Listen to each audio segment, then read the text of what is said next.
Hello, welcome to my 2-week wait. So I didn't do this before, but now that I'm a stay-at-home mom, I thought I may as well.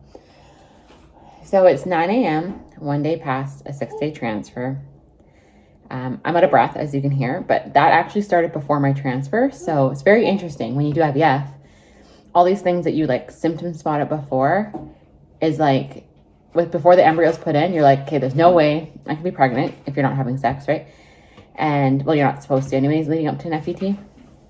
But like so many things, like vivid dreams, out of breath, increased hunger, that's all like a sign of your progesterone increasing. So like you ovulated, but nothing to do with pregnancy. So literally I was out of breath like 3 days before the transfer. And I was like, I said to my husband, I would have, if we were just having sex, I would have tested already at home. But I know I can't be pregnant. So yeah, so this, anyways, just want to say that in case there's like speculation. I am eating pineapple for breakfast, and yes, I'm drinking coffee. It's caffeinated. I drank decaf with my first transfer and didn't with my first transfer and am with this one because I have a toddler. And if you have a toddler, you know how tiring it is. And we also co-sleep / bed share, whatever. So anyways, yes. So I just wanted to document my 2-week wait. This morning, really nothing. I had a good sleep last night because my son wasn't waking up and kicking me like crazy like he normally is. And well, not normally, just like during this leap. He's in his 9th leap. And I literally don't feel anything today besides cramping. So since the transfer, not like immediately after the transfer, but like by the time we got home, I started having cramps. And then this morning I felt it on my lower back, like where my tailbone is kind of. And it's actually kind of just like sore there. But that could be the progesterone oil. I've only had 2 injections of that so far because my clinic is doing it differently for me. Well, just in general, like they changed their protocol at the clinic. I used to be every day. And yeah, I don't feel anything else. Though I go, well, I guess I shouldn't say that. My boobs felt like slightly tender, but that's way too early for that. So that's probably the progesterone doing that. And then my sense of smell increased again. That's progesterone most likely. So I don't know if you saw my other video, but I have had a 6BB fully hatched day 6 embryo transferred yesterday. So because it's fully hatched, it probably implanted right away is what I've been seeing online. So yeah, so we'll see how the rest of my 2-week wait goes. Okay, so I really don't think it's gonna be positive, but I also have like a little bit of hope, like what if I see online? So it is 2 days past the 6-day transfer. I took a pregnancy test yesterday. First response, even though it's 1 day past, which if you are in the naturally conceiving world, that yesterday would be 7 DPO and today would be 8 DPO. So, and because it was a 6-day transfer, like as an embryo was 6 days old, I feel like if this does work, I will test positive earlier because it was fully hatched too. And because of my son, I had a positive 4 days past the 5-day transfer, so that was 9 DPO, but so I'm still testing early, but this is what you do. That's what I do. Anyways, it's been 3 minutes, probably 4 now. So may as well take the test and take a look at it. Nothing, that's disappointing. Disappointing. Okay, I haven't really updated at all in this 2-week wait. Ignore this chicken. Yeah, that's my son. Because it's like the same old every day. I get headaches. Occasionally, not as bad as like just on estrus, because when I was just on estrus, I had really, really bad headaches, but occasional headaches, hot flashes, but like that could be all adding in the progesterone, so I'm doing both. And the out of breath thing, like I said in one of my earlier videos or clips or whatever, I was out of breath already before the transfer. So for me, that's not a symptom. That's just like, if it is a symptom of increased progesterone, because I'm on suppositories and then the progesterone and oil, I need to take a shower, So that's why I look like this, but anyways. Get your little face out of there. So overall, I'm trying to remain hopeful. I'm 5 days past my 6-day transfer. So for like naturally conceiving people, that'd be 11 PPO. And not having much luck with testing. So like kind of like, not really trying to stay hopeful, but we'll see what happens. So share as there's more to come.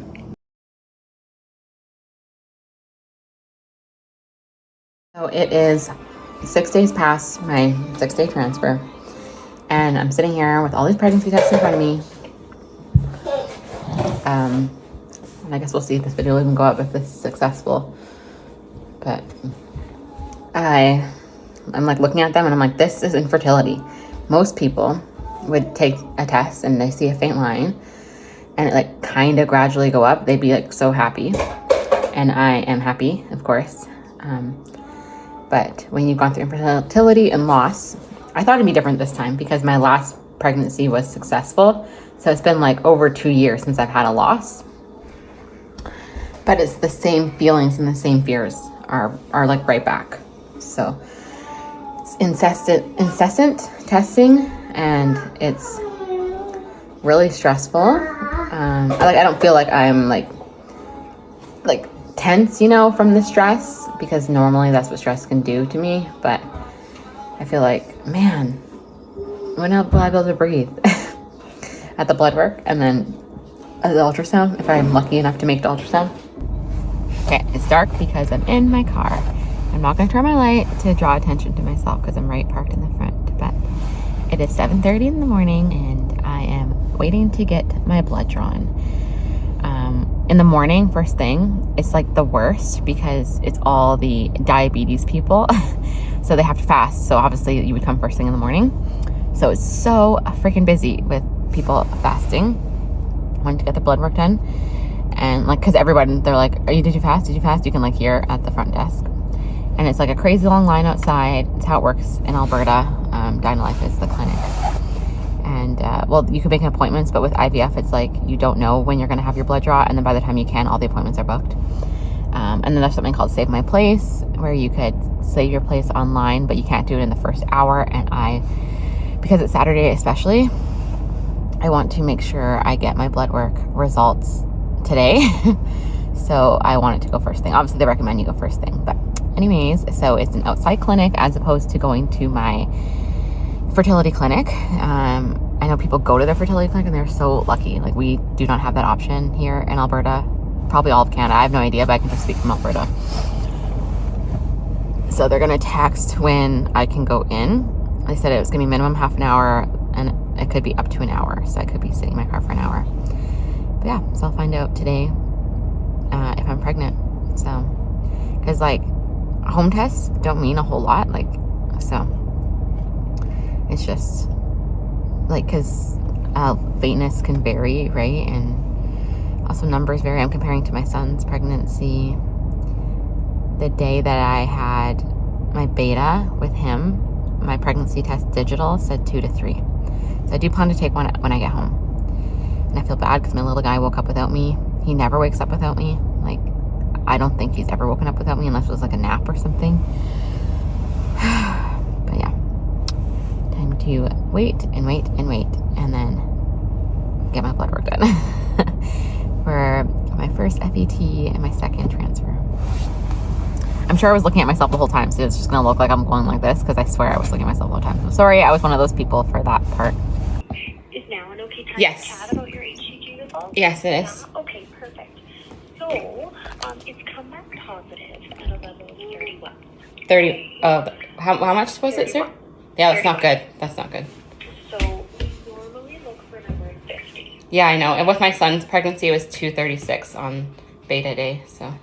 Okay, so I can't say for certain what's going to happen. I have Okay. seen completely normal, viable pregnancies with beta HCG as low as this at this time, and they just start to rise appropriately. Yeah. Okay. I have seen biochemical pregnancies, so where they just start to decrease on their own, and Yeah. I've also seen tubal pregnancies where the implanted too. Yeah. Right now, I wish I could tell you what's happening, Yeah. but it's going to be day by day at this point. Okay. Okay.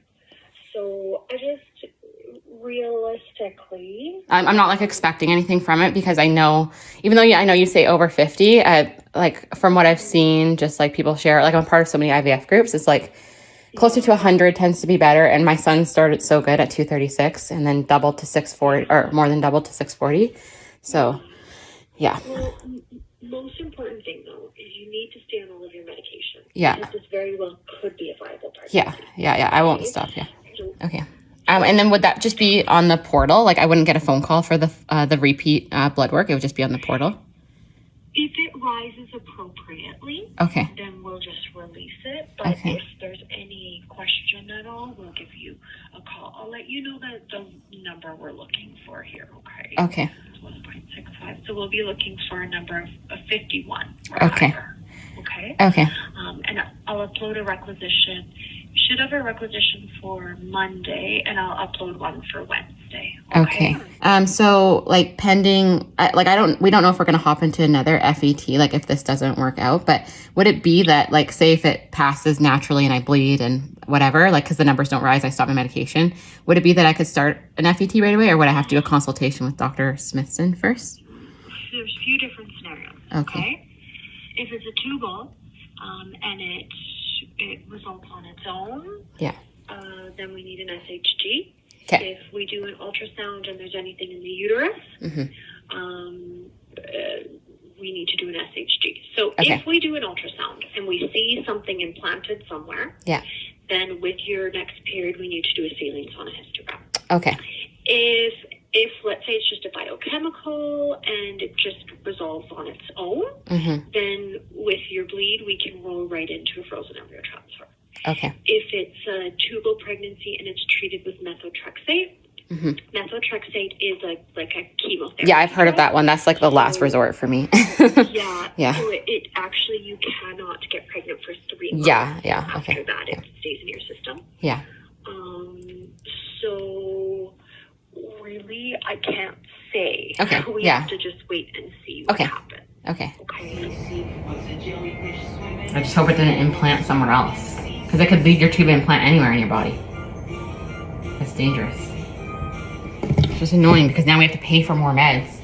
Because they want you to stay on them because they've seen, like, and I know their stories. It's not like it's a full failure, but I feel like it's a full failure. There's some stories where like... What about be on for 10 weeks? No. It's until they follow my blood work. They're sending me for blood work on Monday and Wednesday. But Mondays would show if it drops or something. But I have to wait till Tuesday for that result. But we're not going through all our medication though, right? We still have some. What are you talking about? You said we still have to pay for something. Yes, you have to pay for more medication. We don't have more? Not enough to get me through. They want me on more. I don't know. I knew it wasn't good because I should have... The tests weren't getting like that much darker. Now they're getting dark. But like... It's annoying.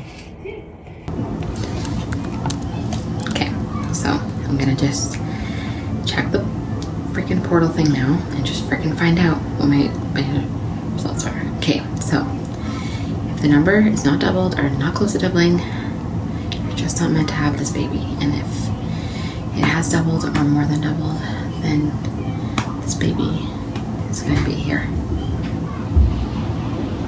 Okay, I'm clicking it.